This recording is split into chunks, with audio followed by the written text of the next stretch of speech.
Sailing Marisuba Saruk, Marisuba chapter, Song of the Flower by Khalil Gibran. Khalil Gibran है अदुम्बा Lebanese artist, poet, amadi writer ni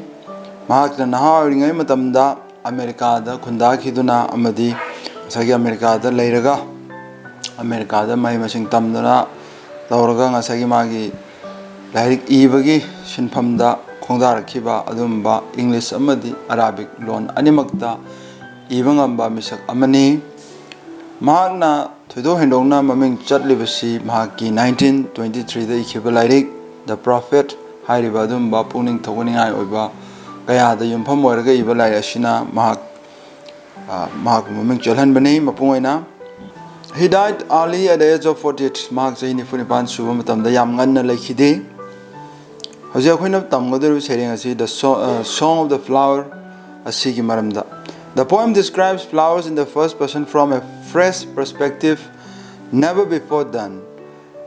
The metaphors are refreshing and stir our imagination. Flowers are described as something in the creation of which nature, the elements, seasons all played a role and whose existence is interwoven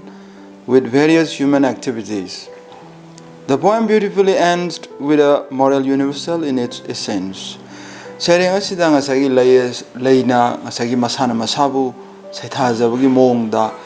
asugumba makhalgi sering asi asugumba mongda iba sering asi hana mamangda kanana su ikidri first person naragadi speaker oiba habani layasina masana masabu saithajabasi ngasagi mahangna speaker amoina first person habi artadi adumna phongdokpa mongda iba makhalamani. Flowers are described as something in the creation of which nature, the elements, seasons all play a role. Sering asida khoin uba phangi madudi lei haibase masing asagi khoi mioi baga mari leina ba yamna nakna na mari leina ba mioi bagi sintha thaw khudimakta adum tangai phadana yawba amadi asagi mioi ba amagumna maksu pokpa adigi siba naibagi mongda kabi sina personify tawraga iri. The poem beautifully ends with a moral universal in its essence. The saying is na loisilakpada yamna phajaba paukta ama piraga loisili hairi. Ojek saying asi paminarsi. I am a kind word uttered and repeated by the voice of nature. I am a star fallen from the blue tent upon the green carpet. I am the daughter of the element, with winter conceived, to whom spring gave birth. I was reared in the lap of summer and I slept in autumn. Adumba Sagi Kabisina iriba sering makhala singa sagi Kabisina oina layasi saithaba gi mahutta lay masa magna mana speaker oina saithajaba gi mong da ibanina adugi mong da ibanina masagi layasina phongdokchari madudi I am a kind word uttered and repeated. Kind word I think asagi taba du nungaiba yamna nungsiba akogi wahi wata adumba amakhagni aihakse haina Kabiyasina wahudokta ngasagi leirang asina layasina phongdokchabi mongda pali amadi aisi hanjanasu ishor magi khonjel oiduna ishor magi wahi oiduna lagli haidana kabiyasina phongdoli. That means kabiyasina haining libadi lay haibasi aduki mati ningthiba phajaba miyamgi miyoibagi puning mid pelhan mangamba adumba ngasagi akogi phajaba wahina mi pelhan bagumna Asagi phajaba leirang kayana mid pelhan bido adugumna changdamna bagi amakhak uli asigumba asagi changdamna gadoriba object tuga asagi chap mananna panba asagi object adumagni haiba asiba khoina metaphors haina khangnai. I am a star fallen from the blue tent upon the green carpet and asagi kabi sina asagi adumba prithivigi laimai da sangtrik sangna oriba napi singna adagi upal kaya obi hai hairu singa sumana green carpet adumba asangba sangbanar carpet amagum kabi sina phongdoli aduga asagi atia sibuna asagi chaurba asagi akoi blue machugi dambur amana khanjin bagum kabi sina phongdoli adumba dambur adu de kelakhiba thawan macha amaka ni haidna leirang asina lay asina phongdokchawi mongda pali matang asida kabisina haining libadi lay asina prithivigi laimaida leiteng libase thawmi chana atiyagi ngasagi akoibada leichengbagum kabisina changdamnabagi khudam akhon uba fangi aduga I am the daughter of the elements with winter conceived adumba winter gi matamda maru hunkhiba aduga spring gi matamda salakpa lei adubu sai kabisina lei ase masa maksi miyoiba mugumna sai personify to mongda sai ai sina winter da ai sina winter da miro laga spring da ise ai polakhibani hadan kabisina lei masana phongdok chawi mongda palli I was reared in the lap of summer and I slept in autumn aduga asagi kalen thagi matamdana aise adumna asagi chawrakhibani aduga asagi akhoi naken thagi matamda autumn dana aise amuk tumkhibani haidana asagi una wana ken ba adumba hai lei sataba matam adudana asagi mahna tumkhiba maga pangkhagoina asai kabisna phongdok liba lei masa amana phongdok chabi mongda At dawn I unite with the breeze to announce the coming of light. At eventide I join the birch in bidding the light farewell. Adumba nongalakpa matamdana ehakse akogi nungsit liri silakpa aduga ai pulli haidana kabisina leisina phongdokpai mongda hairi adumna ngasagi ayukki nongalakpa matamda akogi nungsit liri silakpa do adubu kabisina leisiga punminabagi mongda phongdokli haibadi nongalakpa matamda nungsit liri silakpada ngasagi leimagi leinam leinungsido akoina phangba matamda akoina nongala maliko haina akoi khanganbado khanglakbado adugumna ngasai mangna nongale haibagi paujel se lei aina ngasai nungsit nami baga loinana pullaga pau che a pau lautho ari haidana kabisna palli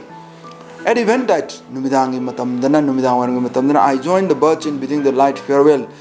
adugumba mangan ga khainaba mikuptu dana aina uche waya singa muk pulle haidana kabisna leiduna phongdokpai mongda palli The plants are decorated with my beautiful colors and the air is scented with my fragrance adumba tampak khuding se ngasagi lei aigi lei satna ngasagi khena machu kaya ga loinana leitengi amadi akoiba mafam khuding makto ngasagi aigi leinam leinungsina yeli haidana kabisina lei masana phongdok chabagi mongda palli As I embrace slumber, the eyes of night watch over me, and as I awaken, I stare at the sun, which is the only eye of the day. Adumba numidang yorokpa mikuptadi ngasagi lei kayana ngasagi salambadagi mana pomsilaga amuk tasilaga leikhibadu ngasai kabisina tumkhibaga pangkhagoina palli lei aina tumkhiba mikuptadi numidang magi matamda ngasagi mamit pangduna leiba haidana kabisina thawmisa kayabu mamit pangaga leiba adumba object amagumna phongdoklaga lei mahakpu senabiri haidana kabisina lei masana phongdoksabi mongda thamli and as I awaken aduga ehakna lei ehakna ngasagi yahorokpa mikuptana ehak ngasagi numittabu ai midieng tajei haidana kabisina ngasagi lei pambi lei esduna ngasagi numitki maikairomda tudharakpa natragan mangal bu tanrakpa dubu magna yengjabagum ngasagi phongdokpai mongda thamli which is the only eye of the day the adumba ayunungthil gi matamda de akhoi thawmisa kaya uba phangde akhoi na amatu uba phangdabnina ngasai sumnagi numitki mangal duna mapung oina numit amakhak thokbudu bung ngasai kabisina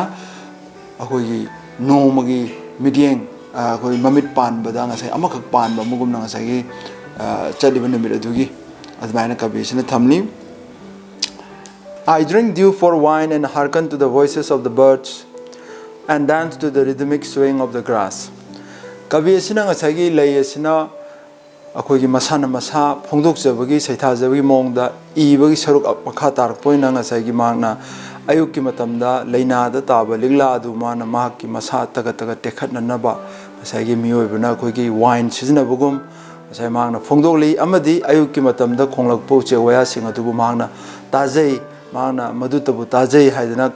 ngasagi layesina phongdokjabagi mongda kabisina palli aduga loinana ayukki matamda silakpa nuksitki sahumda ngasagi napina karina humdana haidana sanajabududa lei ai haksu adumak saru yajai haidana kabisina palli aduga makha tarpada I am the lover's gift I am the wedding wreath I am the memory of a moment of happiness I am the last gift of the living to the dead I am a part of joy and a part of sorrow makha tarakbada lay asina mahakna phongdoli madudi mahak se pakhang leisa singi su khudol oi amadi pakhang leisa sing asina nungsinari mikupta nungsinari matamda lay tabu khudol tamnaraga pakhang leisa sing aduna khangnan radana mortinara matungda mayu makai panu matamda su luhongbagi lay pareng su mahakna dum oi hairi. I am the memory of a moment of happiness. Adumba nungai yapabagi mikupta aina nakogi miyoiba nakogi ningsing khudam aina oiri. I am the last gift of the living to the dead. Iroi loiba asiba dudasu adugumba asiba duga asibagi matamduda hakchanga thawaiga khainawa damdudasu aina aroiba khudol adum oi. I am a part of joy and a part of sorrow. Adumna ngasai ayhakse miyoiba nakogi nungai badusu saruk yawi awabatusu saruk yawi hana kabiyesina lay masana phongdok jabi mongda thami. But I look up high to see only the light. I never look down to see my shadow. This is wisdom which man must learn. Saireng asigi aroiba saruk asida kabiyesina lay asina akhoi miyoibada piba paukta amakhak mahakna palli madudi aidi mangal dabu tanajai lay na ngasagi manganda ngasagi akhoi maki leisa tamjabugum ngasai kabiyesina lay aidi mangan tabu tanajai aidi marumda natraga aigi imida aigi mamida ai kaidonungda mai onchinde masimak miyoiba phurupna miyoiba kanglumna aingondagi tamjaningai oiba loksingni haidna kabiyesina ngasai lay masamaksina akhoi piba paujel amagumna saireng asi losili.